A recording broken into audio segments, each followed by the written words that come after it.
Some of you might know me because of a story I broke last March concerning something called the Guardians of the Looking Glass. Basically, what we had here is a technology that was built which would give those people who operated that technology, of course, a huge advantage because they could see and view timelines within a stream, within a field. You know, the awareness of this technology came to us through certain whistleblowers, and one of them was a guy by the name of Dan Burish, who went into some detail about how that technology was acquired. It starts at the end of the Second World War. It was the first time that the United States ever came into contact with certain ETs, you could say, who began appearing over the skies of the United States. And their appearance, again, was accompanied by crashes and captures of both the craft and the pilots piloting that craft. And it leads directly to the formation of the breakaway civilization, that which was created by one ultra secret society that was called Majestic 12. They who have ultimately come into possession of the Looking Glass material and time travel and other technologies ever since. So between 1947 and the early 50s, there were a series of crashes that took place, not just one, and they started the whole back engineering process. And they also had captured extraterrestrial beings. And the Looking Glass has ended up in S4 Area 51. The program out at Area S4 consisted of 3 projects: Project Galileo, Project Sidekick, and Project Looking Glass. Project Galileo dealt with gravity propulsion. Project Sidekick dealt with a beam weapon that had a neutron source and was focused by a gravity lens. Project Looking Glass dealt with the physics of seeing back in time. What they really discovered, in principle, is that the ETs are not really truly ETs. They're us from the future. They called them J-rods. A long period of introduction into meeting, you know, say an EVE, an alien.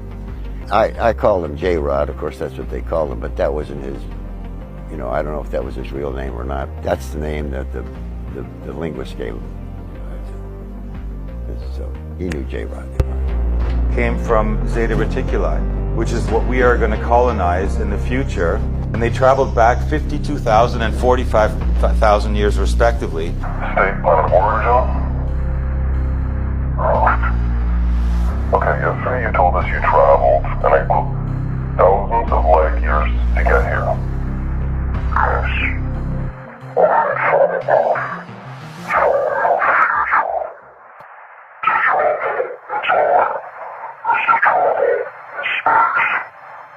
So you're human.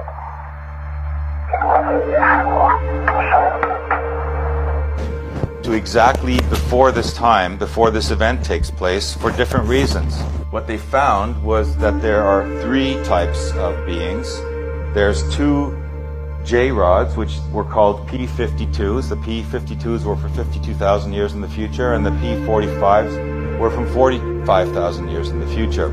And the P-45s weren't interested in helping us. They were just here to harvest genetic materials which they had lost over the course of tens of thousands of years of exposure. The P-52s also returned because they came back and they were trying to tell us our consciousness can affect our timeline. Not just the timeline, but also cosmic events. They were trying to tell us that the cosmic event, which is about to happen, can be affected by our collective consciousness. It's going to play out in 2 ways.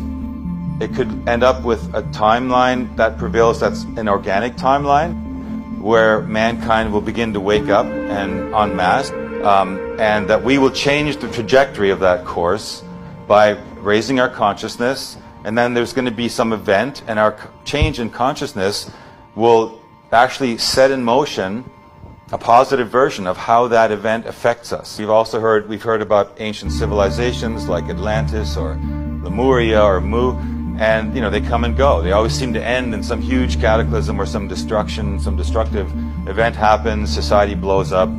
It's like a loop. Eventually you would have to crack that loop. So maybe here is the chance to actually break that loop.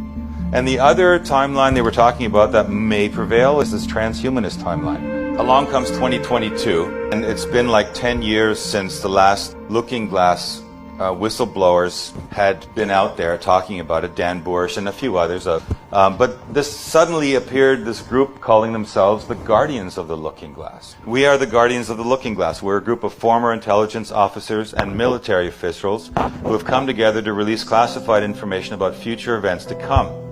Our knowledge comes from our work on the Looking Glass artifact, first discovered in Iraq. During this time, the artifact was activated by the US military and connected to computers. We were able to see dozens of future timelines and the convergent singularities that led to two possible outcomes by the year 2030. In one outcome, humanity awakens and the current order is dismantled, and an event occurs, and instead of this event being negative, it is a positive one. In the other outcome, the current structure remains in place, a nuclear war takes place along with many horrible events, then the event occurs, and instead of being a positive event, it's a negative one.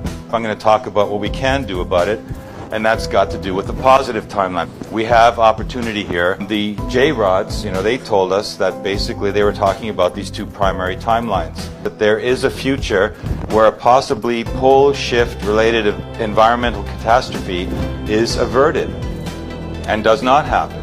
And relative to this different timeline, the future that generated the J-Rods as we know them will never evolve from our own, and we have taken a new path. So in this timeline, which also the Guardians saw, there is a probability of that happening, and so they talk about that as well. If the post-global pole shift environmental catastrophe does not occur, the benefits could be to alternatively produce a human consciousness, liberating evolutionary leapfrog, and a level of enlightenment among the masses that will produce a new set of future timeline trajectories that will compassionately steer the course of humanity into a virgin future of untold beneficial futures and heights, and in fact fulfill the original evolutionary directive to evolve consciousness of humanity to its optimum potential as future creative agencies in the universe. These messages that we got from these J-Rods decades ago are trying to reinforce that idea, and now we're starting to, maybe the reason this came up now is because we're kind of at that last